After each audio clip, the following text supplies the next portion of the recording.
Hello friends, అందరూ ఎలా ఉన్నారు? Welcome back to our channel.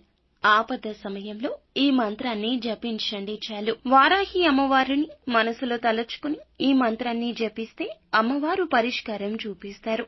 జీవితంలో చాలా సమస్యలతో కష్టాలతో సతమతం అయిపోతున్నారు. ఆర్థికంగా మేము చాలా బాధపడుతున్నాము, మేము ఇబ్బందులు పడుతున్నాము, ఏ పని చేసినా కలిసి రావడం లేదు, మాకు ఏదో ఒక ఆటంకాలు ఎప్పుడూ వస్తూనే ఉంటాయి. ఒక సమస్య తీరిపోతుందంటే ఇంకొక సమస్య వేగిరమే వస్తూ ఉంటుంది. మానసిక ఇబ్బంది మమ్మల్ని కలచివేస్తోంది. నిరాశలో నిస్పృహలో ఉన్నాము. మానసికంగా చాలా కృంగిపోతున్నాము. మమ్మల్ని చీటికి మాటికి ఏదో ఒక రకంగా బాధ ఇబ్బంది పెడుతూనే ఉన్నది. ఇటు ఇంట్లోనూ అటు ఆఫీసులోనూ మేము చాలా అవమానాలు అనుభవిస్తున్నాము అనుకున్న వాళ్ళు ఈ చిన్న పరిహారం చేస్తే చాలు.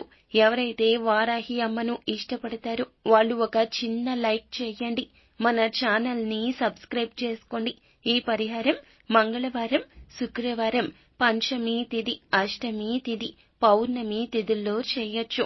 మీరు చక్కగా వారాహి అమ్మవారికి దీపారాధన చేసుకోండి. దీపారాధన చెయ్యలేము అనుకున్న వాళ్ళు చక్కగా ఈ మంత్రాన్ని 27 సార్లు కానీ 54 సార్లు కానీ జపిస్తే చాలు. మీకు అమ్మ తన రక్షణ వలయంలో ఉంచుతారు. మీ సమస్య ఎటువంటిది అయినా అమ్మ తొలగించేస్తుంది. వారాహి అమ్మని మీరు శరణు వేడుకుంటే చాలు. అమ్మ అభయ హస్తము మీ శిరస్సుపై ఉంటుంది. అమ్మ తన రక్షణ వలయంలో మిమ్మల్ని ఉంచుతారు. ఈ మంత్రాలు మీరు ఉదయం, సాయంత్రం ఎప్పుడైనా జపించొచ్చు.